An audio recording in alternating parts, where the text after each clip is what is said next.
हमनी के संस्कृति, हमनी के संस्कार सदा रहे हमनी के साथ। भारत के महान ग्रंथ और काव्य सब के संपूर्ण संकलन सब्सक्राइब करें तिलक।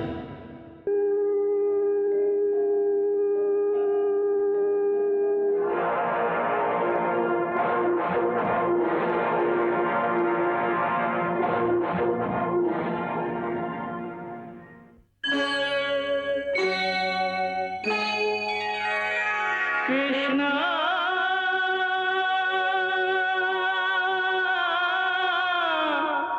कृष्णा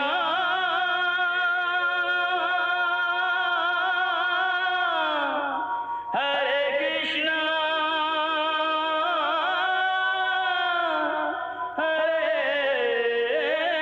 हरे।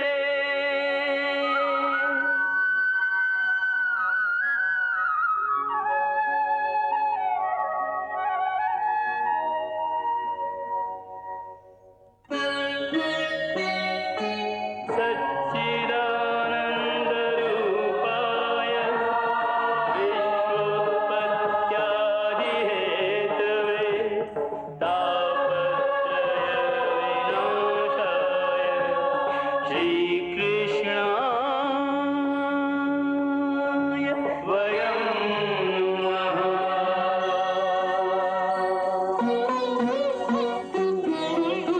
श्रीकृष्ण गोविंद हरे मुरारे, हे नाथ नारायण वासुदेव। हरे कृष्ण राधे राधे कृष्ण कृष्ण हरे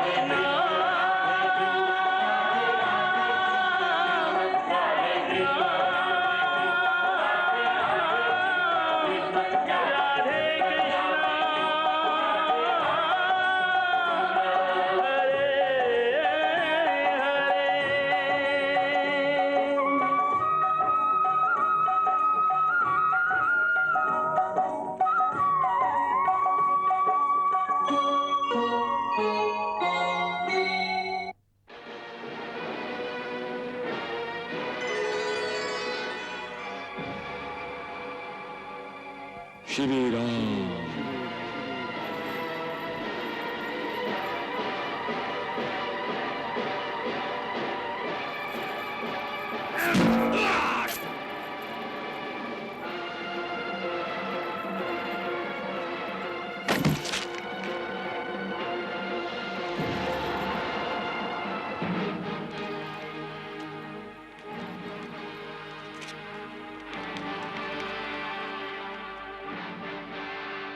हाँ? वासुदेव, ही तापन सेनापति दुर्धर बाड़न जे चोरी चोरी छल से एगो योद्धा के हत्या कैलस और अब मुंह छिपैले बैठल हा। के हऊ?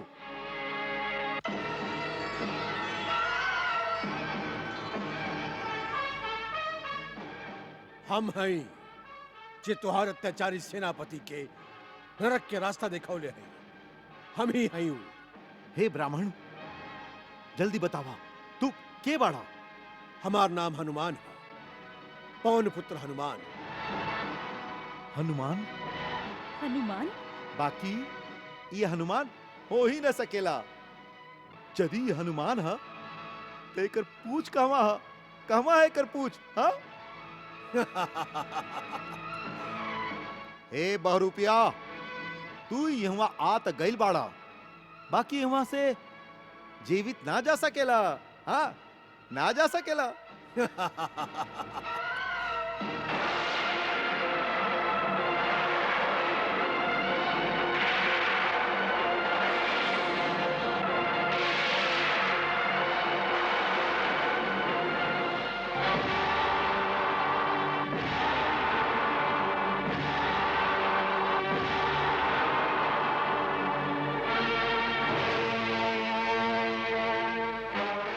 हे पौंड्रक, जिस तरह हम लंका में रावण के वध कर सकत रहे, बाकी हमार स्वामी की आज्ञा ना होखे के कारण ओकरा के छोड़ दे रहे, वही तरह हम ए समय भी हम विवश हैं। ना तो यही समय तो हर वध करके हमके असीम शांति प्राप्त हुई।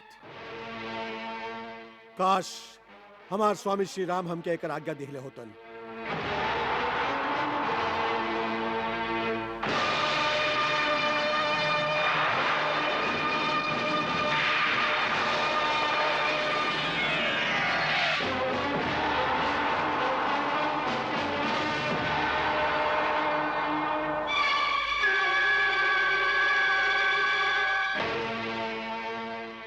पौंड्रक हम जा रहे हैं, और यदि तू जल्दी धर्म के मार्ग पर ना लौटला तो हम लौट के आई, जरूर आई।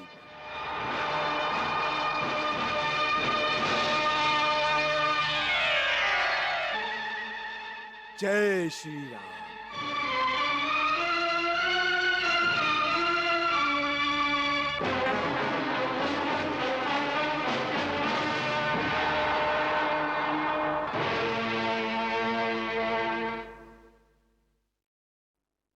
प्रणाम प्रभु।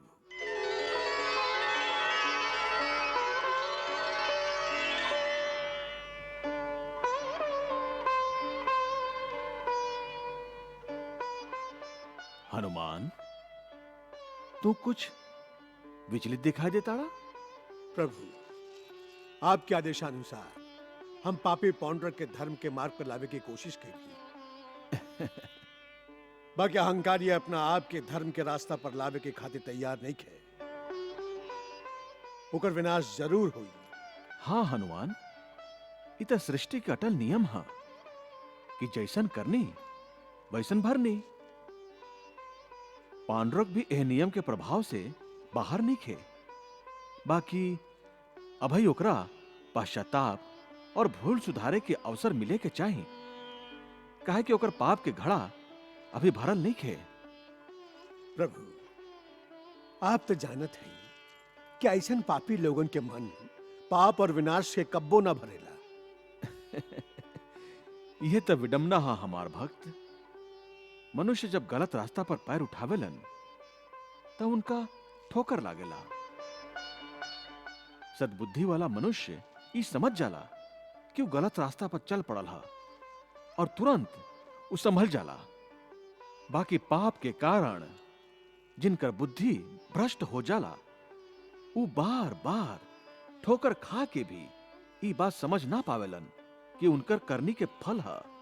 क्षमा करी प्रभु, ये पौंड्रक तो उ लोगन में से हा जे जान बूझ के पाप के डगर पर चल पड़ेलन। हाँ हमार परम प्रिय भक्त, तुहार बात एगो कटु सत्य है। तू तो बहुत ज्ञानी हवा, तू सब समझ जाला। प्रभु, हम तो इहो जानत हैं कि एक दिन तो ओह पौंड्रक के विनाश हुई।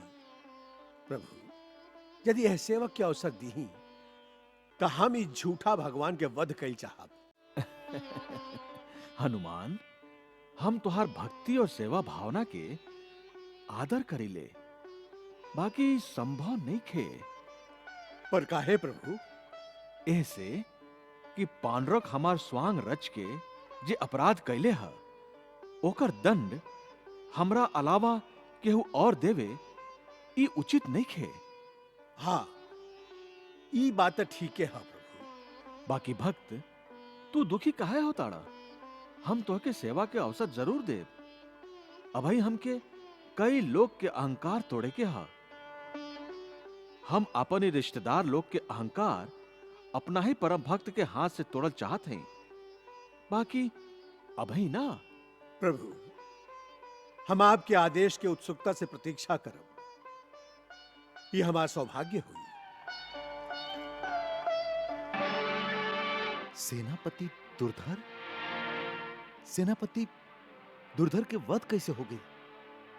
वो तो दैत्यन में महाशक्तिशाली रहे, महामायावी रहे। होकर वध कैसे हो गई? हाँ, कैसे हो गई? भाई जी, जी हमार सेना नायक लोग के आदेश दी क्यों पता लगा में क्यों पागल बूढ़ा के रहे और कहवा से आयल रहे। जा। जय आज्ञा वासुदेव।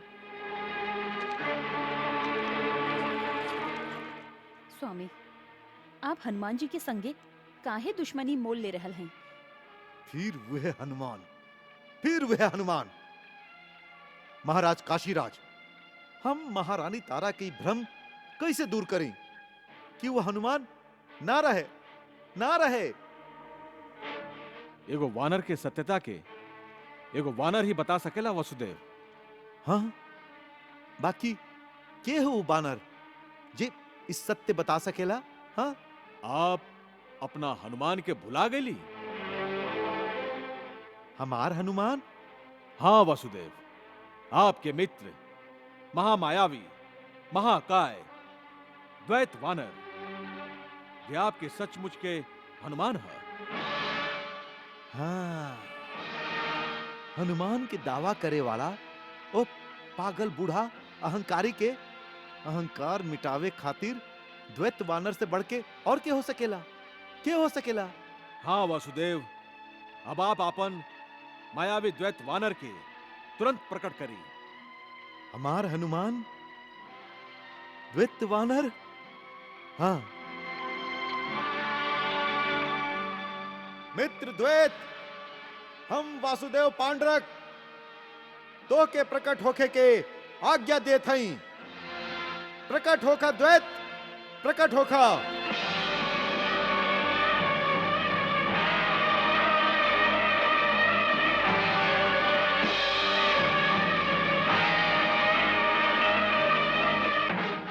प्रणाम वासुदेव। प्रणाम मित्र।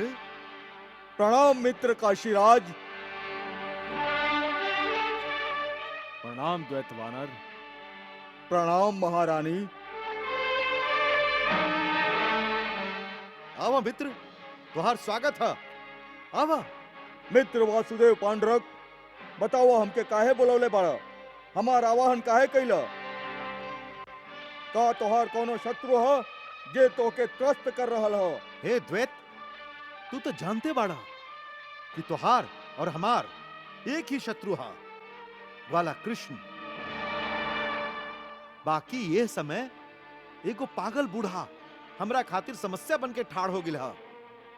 वो हमार सेनापति दुर्धर के हत्या कर देला सा। हाँ, एगो बूढ़ा वीर सेनापति दुर्धर के हत्या कर दिलस।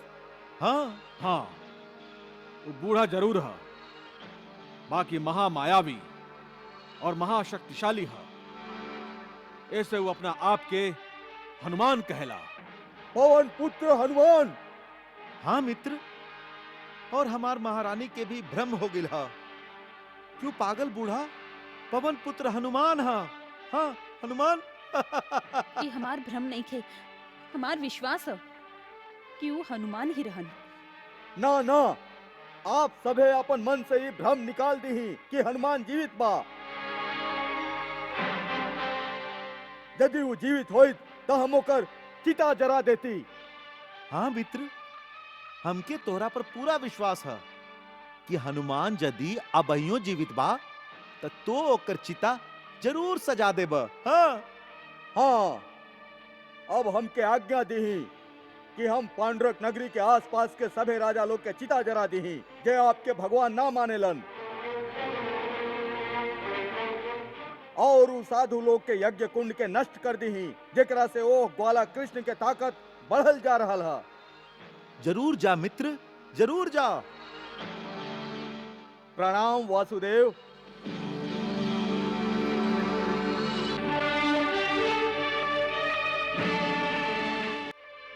चली काशीराज। हमके भय लागे लागल है स्वामी। साक्षात हनुमान जी आपके जे संकेत दिहले बाड़न, आप उनके महत्व ना दे रहल हैं। आप वासुदेव श्री कृष्ण के भगवान मानी। महारानी, चिंता मत करी महारानी, वो ग्वाला हम लोग के बाल भी बाका ना कर सकेला। स्वयं वासुदेव पांडुरक परम प्रतापी बाणन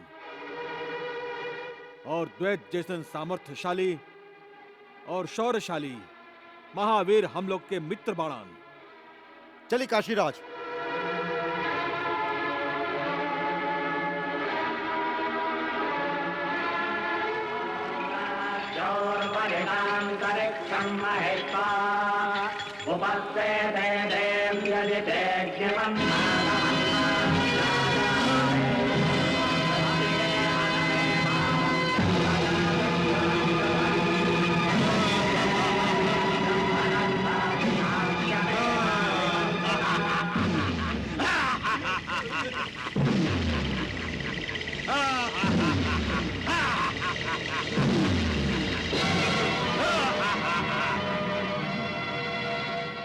यज्ञ कर रहल बाड़ा।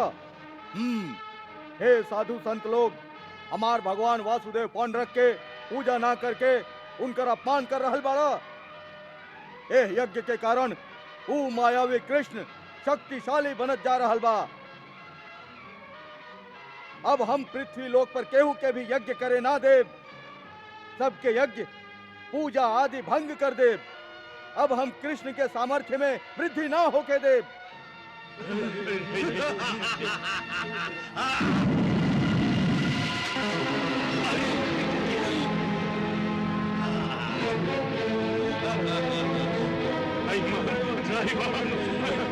जवन कृष्ण हमार मित्र नरकासुर के वध कैले बा, हम ओकर वध और ओकर भाई बलराम दोनों के वध करब।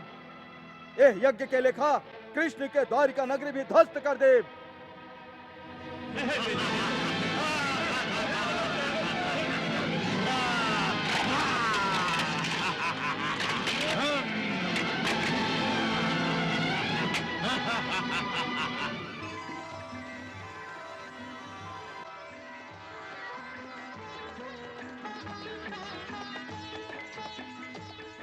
सारथी, का चीटी के गति से रथ चला रहल बाड़ तू?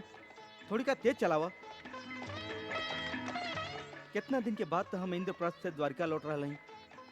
अपन कन्हैया से मिले खातिर हम बहुत व्याकुल हई। ओकरा गला लगावे खातिर हम तड़प रहल हई। रथ के गति बढ़ावा। जे आगे दाऊ भैया। और तेज, और तेज। सारथी रथ रोका, रथ रोका सारथी।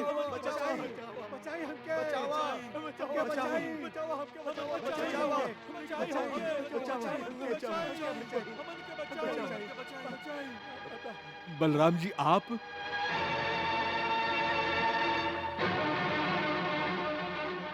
प्रणाम महात्मन। इस सब का है? का भाई आप लोग इतना भयभीत काहे हैं? का बात है, आप केकरा से भाग रहा हैं? कोनो पापी आप लोग पर अत्याचार कर रहा है? इस सब पापी पांडरक के प्रकोप है। पांडरक के है दुष्ट? वो दुष्ट अपना आप के भगवान समझेला, बाकी हम लोग ओकरा भगवान कैसे समझ ली? वो झूठा है। ऐसे हम लोग ओकर नगरी के छोड़ के दूर दूर पर्वत पर तपस्या करे चल गए रही। बाकी वहां भी ओकर पापी दुष्ट सैनिक हम लोग के माथा पर तलवार लेके पहुंच गइलन। हम लोग कौनो तरह अपन प्राण बचा के भागल है। बाकी पांडरक के सेना नायक कौनो श्राप के लेखा हम लोग उनके पीछे पड़ गए। हमन के बचाई, हम लोग के बचाई, बलराम हम लोग के बचाई, हम लोग उनके बचाई।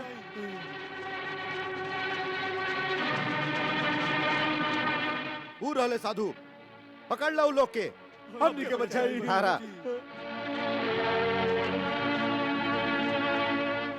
हे दानव, इस साधु लोग पर काहे अत्याचार कर रहल बाड़ा तू?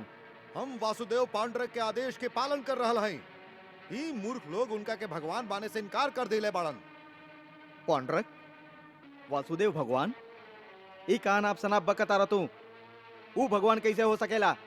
ओ, तो तू भी नास्तिक बाड़ा। वासुदेव पांडरक के ईश्वर न मानेला। सैनिक लोग, ई साधु सबके संगे संगे ई युवक के भी बंदी बना के ले चला। हे अत्याचारी, हम बलराम है बलराम। हम तो के आदेश देते हैं, तुरंत और चुपचाप अभी यहाँ से लौट जा, नाता। आदेश? और हम के? अरे मूर्ख, हम खाली वासुदेव पांडरक के आदेश के पालन करीले। बलराम, तो के डराए के कोनो जरूरत नहीं खे। वासुदेव पांडरक भगवान बाड़न, भगवान। उनकर प्रकोप जितना भयंकर है, उनकर दया भी उतने विशाल है। यदि तू उनकर चरण में माथा रगड़ के अपन प्राण के भीख मांगबा, तो वो जरूर तो के जीवन दान दे दी हैं। मूर्ख दानव! सैनिक लोग, एकरा भी जंजीर से जकड़ के ले चला।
जी की जय, बलराम जी की जय, बलराम जी की जय, जय हो प्रभु, जय हो प्रभु।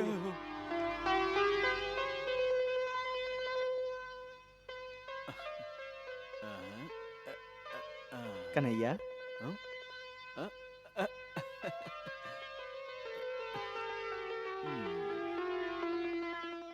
कन्हैया, सुना सुना सुना हमार बात सुना।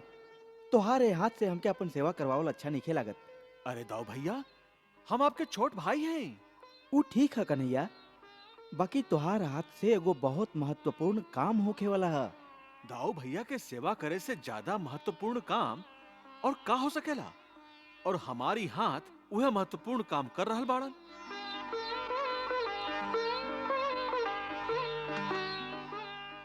दाऊ भैया, हमके अभिमान है कि आप जैसन परम बलशाली महावीर हमार बड़ भाई बाड़न। दाऊ भैया, हमके उस साधु लोग सगरे बात बता दिलन कि आप कैसे आपन एक ही ठोकर से धरती के फाड़ देली। वाह वाह दाऊ भैया वाह। काश हम वो अलौकिक दृश्य देखे खातिर आपके संग उहवा होती। कन्हैया, त्रिलोक में हमरा जितना बलशाली तक केहू होकबे ना करी, काहे? सच माना कन्हैया, यदि ओ समय हमरा संगे वो साधु संत ना हुईतन तो ओही पल हम पांडरक नगरी पर आक्रमण कर देती। वो पांडरक अत्याचारी है, दुराचारी है, अनाचारी है, और ओकर सबसे बड़ा अपराधी है कन्हैया कि वो अपना आप के वासुदेव समझे लागल है। दाऊ भैया तो समझे दी। समझे दी? हाँ दाऊ भैया, यदि कोनो लोमड़ी शेर के खार पहन लेबे तो लोमड़ी शेर ना बन जाला। तू एकदम साच कहता रहा कन्हैया। हाँ दाऊ भैया, सगरे संसार के अपना अधीन करे के लालसा जब कोनो मनुष्य के अधीन कर लेवेली तब वो अपना आप के भगवान समझे लागेला। और मनुष्य के संगे ऐसन खाली ऐसे होखेला दाऊ भैया, काहे कि ईश्वर मनुष्य के उत्तम बुद्धि प्रदान करके ओकरा के सगरे प्राणियों में सर्वश्रेष्ठ बनौले हवन। और अपना आप के भगवान समझे वालन के ठीक करे खातिर उहे ईश्वर हमके बल प्रदान कैले हवे, काहे कन्हैया?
तू के हुआ ये सब का कर रहल बड़ा? हे मूर्ख, तू वासुदेव पांडरक के भगवान ना मान के बहुत बड़ा अपराध कैले बड़ा और तू वो ग्वाला के वासुदेव समझेला। तुहारी अपराध क्षमा के योग्य नहीं थे। हम एकर दंड तोके जरूर देब। हम सर्वशक्तिमान हई। हमरा जैसन बलवान त्रिलोक में केहू नहीं थे। तू हमार कुछ ना बिगाड़ सकेला, बाकी हम तोहार सब कुछ बिगाड़ सकेली, सर्वनाश कर सकेली। कृष्ण के वासुदेव समझे के अपराध में हम तोहार नगरी के जरावे आइल हई, उजाड़े आइल हई।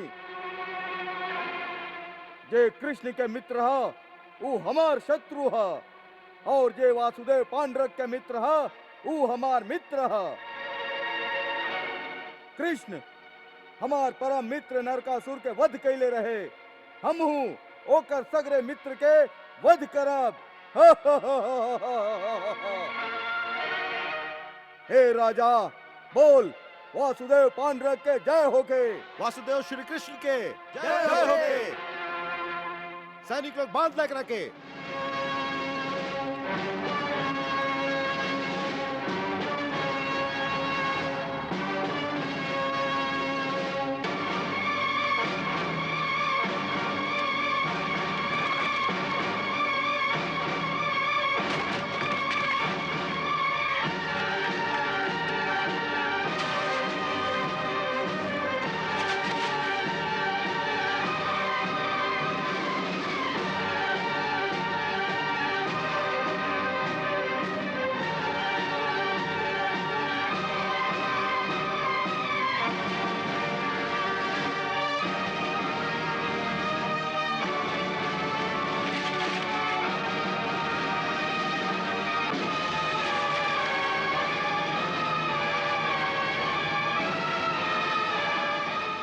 स्वामी वासुदेव पांडरक, जे केहू भी आपके वासुदेव कहे से इनकार करी, हम ओकर सर्वनाश करब।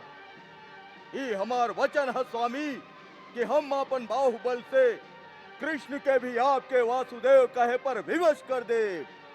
कृष्ण के माथा भी आपके चरण में झुका दे, जरूर झुका दे। प्रभु, प्रभु ये द्वैत वानर के अहंकार तो देखी। निहत्था लोगन पर अत्याचार करके अपना आप के बहुत बलवान समझ रहल हा। और तो और वो एह गुमान में पड़ गई हा कि वो आपके भी इतना विवश कर दी है कि आप भी पांडरक के वासुदेव कहे लागब। का बात है प्रभु, इतना होके पर भी आप खाली मुस्कुरा रहल हैं। हमके तो क्रोध आ रहल हा कि आप एह वानर के दंड काहे न दे रहल हैं। प्रभु, यदि आप एही तरह चुपचाप बैठल रहली तो रणवीर, काशीराज और पांडरक के दुस्साहस और भी बढ़ जाई। ये चूहा अपना आप के शेर समझे लगी हैं। आखिर कब तक आप एगो दर्शक के भूमिका निभावत रह प्रभु? आखिर अधर्मियन के संहार के करी? देवी, हम पृथ्वी लोक पर अधर्मियन के संहार करे खातिर ही जन्म ले हैं। बाकी हम यदि हर बार और हर जगह धर्म के शत्रु के विनाश करे खातिर जाएं, तो मनुष्य अपन कर्तव्य निभावल भुला जी हैं। अपन धर्म के पालन कैल और अपन धर्म के रक्षा कैल मनुष्य के अपन कर्तव्य है। हम मनुष्य के ओकर अपन सुरक्षा खातिर बल और अपन सिद्धांत के सुरक्षा खातिर बुद्धि और साहस दिले हैं। ये धरती पर तो हर युग में धर्म के शत्रु और दानव मनुष्य के रूप में जन्म लिहत रही हैं। उनकर संहार यदि लोग कल भुला जी हैं तो धरती पर खाली दान और लोग के मनमाना राज्य स्थापित हो जाई। ऐसे देवी, हम हर बार मनुष्य के सहायता खातिर आगे ना बढ़ी ले। एह तरह हम सगरे मानव समाज के कर्म के पाठ पढ़ावी ले। बाकी जब अधर्मियन से धर्म ही संकट में आ जाई तो हमार सहायता कोनो न कोनो रूप में धरती पर जरूर पहुंचत रही। क्षमा करें प्रभु, बाकी व्यक्ति चरित्र के उत्तम स्तर पर कैसे पहुंच सके, एकर ज्ञान ओकरा कैसे मिली? देवी, हम अलग अलग युग में अलग अलग अवतार लेके उत्तम मानव चरित्र के पद चिन्ह समय के रेत पर छोड़ले हैं। आप तो जानत हैं, हम राम अवतार में कर्म योग के उद्देश्य रख ले रहे,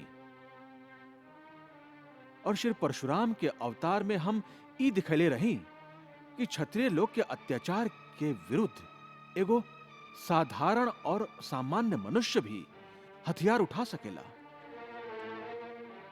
और कृष्ण के रूप में हमारे अंतिम अवतार में व्यक्तिगत और सामाजिक संदर्भ में शिक्षा के शेष पाठ भी मनुष्य के पढ़ावल चाहते हैं कि मनुष्य के जीवन में अर्थ, काम और मोक्ष के जितना महत्व है, उतना ही महत्व धर्म, न्याय और सत्य के प्राप्ति के है।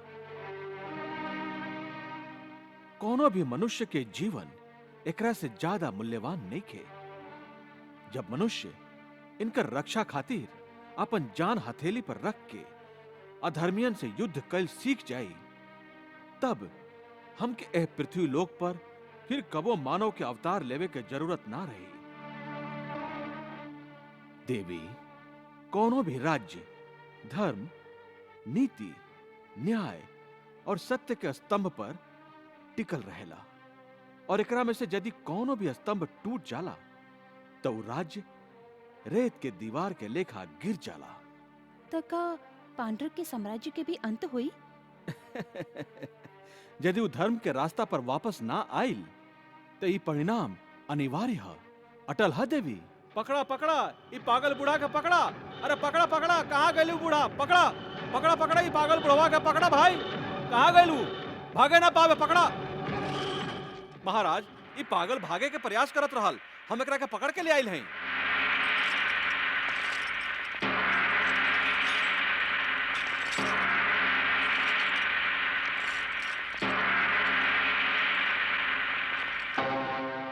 काका तू?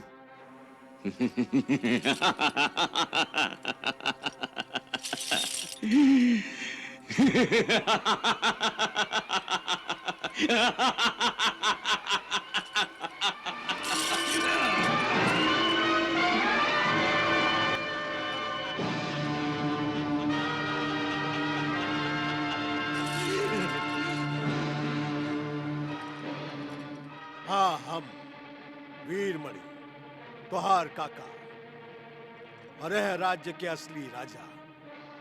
अरे ई पागल बूढ़ा के इवा काहे ले आयल बड़ा? पागल हम ना, पागल तू बाड़ा। तू सत्ता के लालच में पागल हो गई बाड़ा। अरे अपन काका के काका जी कहे के बदले में बूढ़ा कहा तारा, धिक्कार तोरा पर। हमार राज्य हथिया के तू राजा बनल बाड़ा, ए पर भी तुहार राजपाट के लालसा मिटल ना तो अपना आप के वासुदेव कहेला, भगवान कहावेला। तहे में बुरा कहा? हम हैं ही वासुदेव, हम हैं ही भगवान, सभे मानेलन। हाँ, बाकी हम नहीं खी मानत। तू सगरे संसार की आंख में धूल झोंक सकेला, बाकी हमार आंख सब देख रहा है। भगवान और तू बहुत नाटक कर चुकल बाड़ा। तू बहुत नाटक हो चुकल है पांडुरंग। तू अपना आप के भगवान साबित करे खातिर का झूठा कहानी गढ़ला और अपना चैलन के द्वारा फैला रखले बाड़ा। हम सब जानत हई। कुब्जा के सुंदर बना दिला, आन्हर के आंख दे दिला, और मरल सेना के जीवित कर दिला। अरे पाखंडी, तू एगो सेना के तका एगो चीटी तक के जीवित ना कर सकेला। अब ये ओ अभागिन माई के बेटा के तू जीवन ना दे सकला। तू का जीवन देवे, तू खाली मृत्यु दे सकेले, खाली मृत्यु और कुछ ना। वो भी यदि ईश्वर की इच्छा भइल ता ना तो तू एगो चीटी तक के प्राण ना ले सकेले। अरे दुष्ट भतीजा, कब तक तू अपन प्रजा के डरा के, धमका के और लालच दे के अपना आप के वासुदेव का हामी पर विवश करवे? कब तक? तू पागल हो गई बड़ा बुढ़ाऊ। अरे पागलपन में ना मालूम काका अनाप शनाप बकतारा। ऐसे ऐसे हम तो के इस जंजीर में बांध के रख ले हैं।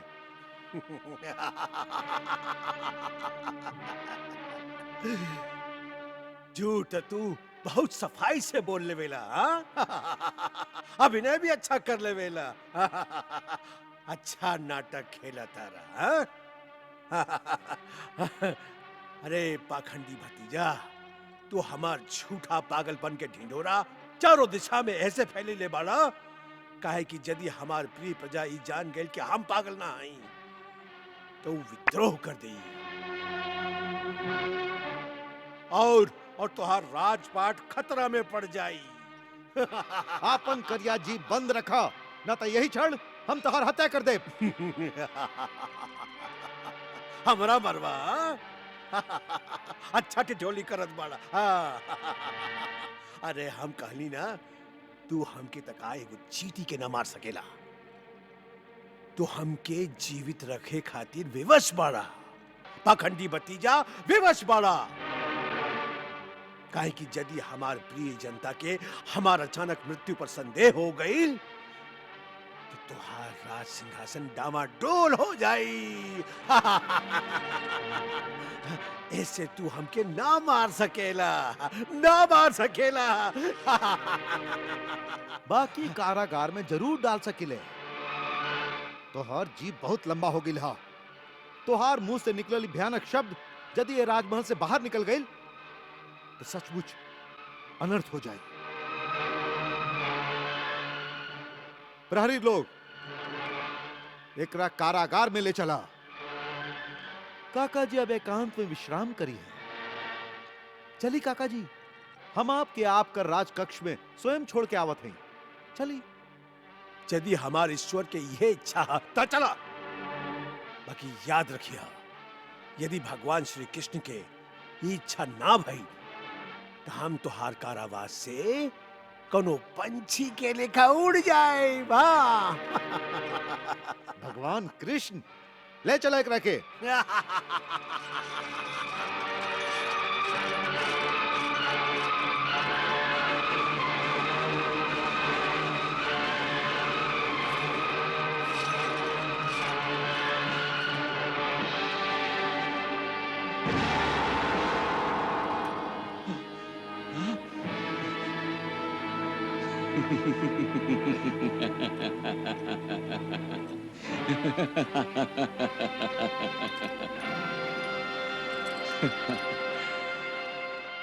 यह प्रभु के लीला है।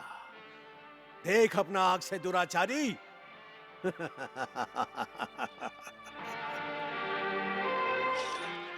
चल बुढ़ाऊ, चल अंदर।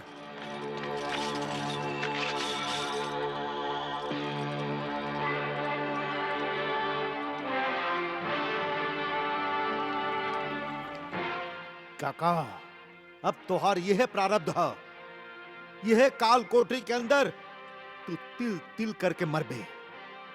बाकी हमार आज्ञा के बिना तो की मृत्यु भी ना आई, तू मर भी ना सकबे। हाँ? अरे मूर्ख, ये सब तुहार भ्रम है। अपन भ्रम जाल से बाहर निकल जा और सच के सामना कर। और सच यह कि तोरा चाहे या ना चाहे से कुछ ना होई। जब तक भगवान श्री कृष्ण के हमरा पर कृपा, तू हमार बाल भी बांका ना कर सके रे।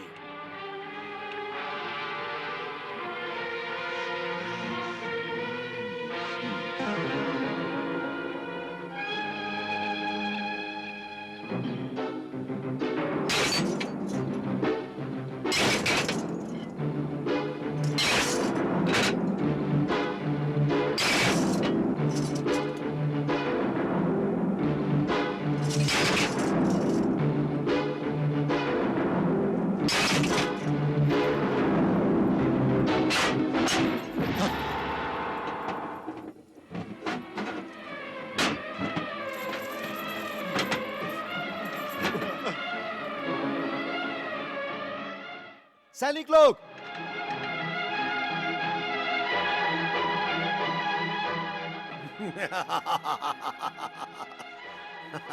सैनिक लोग, सैनिक लोग, सैनिक लोग, सैनिक लोग,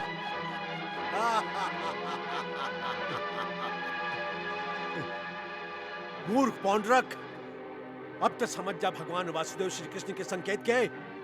तू तो के बार बार यह समझावे के प्रयास कर रहा है कि अपना आप के वासुदेव कहावे वाला झूठा तोहर यह प्रारब्ध होई। हाँ ना सैनिक लोग, द्वारपाल, कहवा मर गिला तू लोग, जल्दी करा, कहवा मर गिला तू लोग। अब तू हो कैदी बन गई बाड़ा, तो के अब यह काल कोठरी में हमरा संगे बंद रहे के पड़ी। हाँ चुप चुप, ना तो यही छल तोहार जीप काट दे। चुप चुप चुप हमके ना, चुप तो कहो के पड़ी पौंड्रक तो के ना, तो भगवान के प्रकोप से तोहार जीवा कट के बाहर गिर जाई। हाँ सैनिक लोग, सैनिक लोग,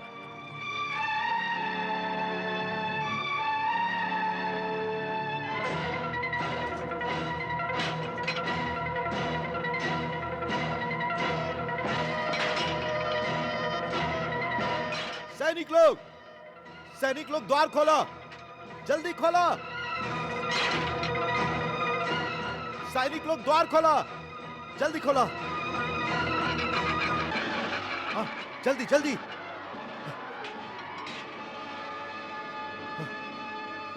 तू यह में मर पे बुढ़ाऊ, यह में मर पे तू। हाँ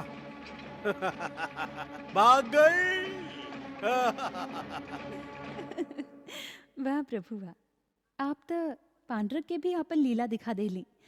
कारागार में ओकर जैते ही सगरे द्वार अपने आप बंद हो गई। बाकी ओकर आंख फिर भी ना खुलल। हम ओकरा के बार बार स्पष्ट रूप से समझावे खातिर संकेत पर संकेत दे रहल है।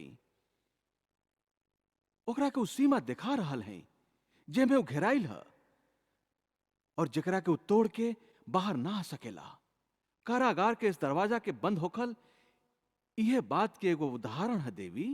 उस समय वो घबरा जरूर गई रहे प्रभु, ओकर सगरे सुध बुध वो भुला गई रहे। उस समय ओकर हालत एगो चूहा के लेखा रहे जे कौनो बिलाई के तेज नाखून वाला पंजा में आ गई होके। बाकी उ पंजा से मुक्ति पाते ही फिर पहले के लेखा फुदके लागल। भाई जी, सैनिक लोग के आदेश दी कि वीरमणि के कारागार से बाहर निकाल के हमरा पास ले आवे। हम ओकरा दंड दिहल चाहत हई। क्षमा करी वासुदेव, दंड तक कारागृह में ही दिहल जाला, फिर आप ओकरा बाहर खुला में काहे लावल चाहत हई? आपसे जे कहल गई हा वह करी, जाई। जय आज्ञा वासुदेव।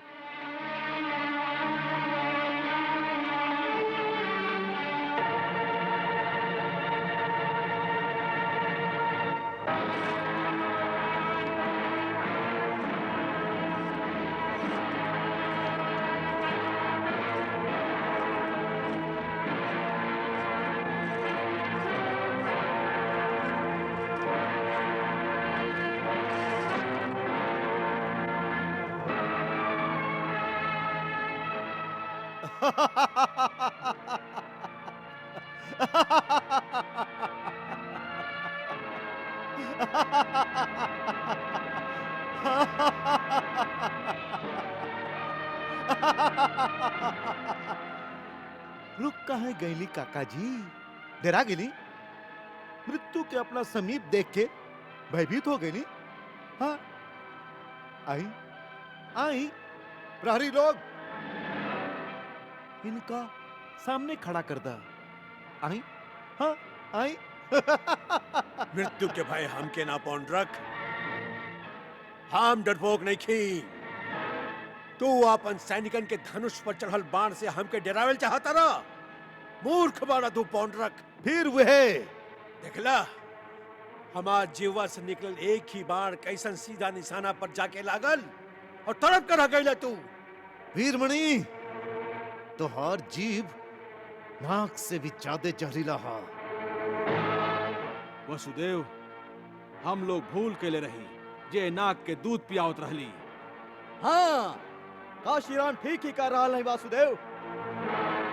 यदि नाक के पाले के होखे तो पहले होकर ऊपर के दांत के निकाल दिहल जाला, फिर होकर फन के ही कुचल दिहल जाला। यदि आप हमके आदेश दी तब वही एकर फन के अपन पैर से कुचल दे। ना मित्र, अभी ना। काका वीरमणि, हम तो के एगो अंतिम अवसर देत है। अभी तोहरा पर निर्भर करेला कि तू अपना खातिर मृत्यु के चयन करेला या जीवन के। यदि तू जीवन के चयन करेला तो तू हमके भगवान मनबा। हाँ, वासुदेव मनबा। भगवान वासुदेव। हे पौंड्रक, ईश्वर के नाम जपे वाला ये जीव केहू और के नाम कैसे ले सकेला? अच्छा, अब ही पता चल जाई काका जी, अभी पता चल जाई। धनुर्धारी लोग,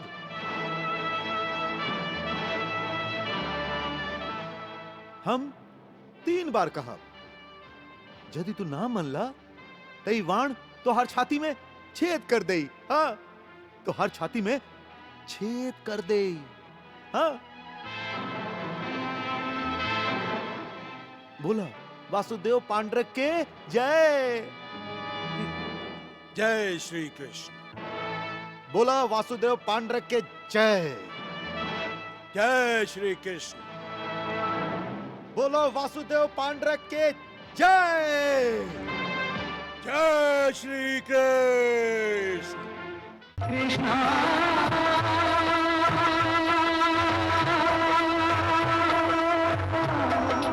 Hare Krishna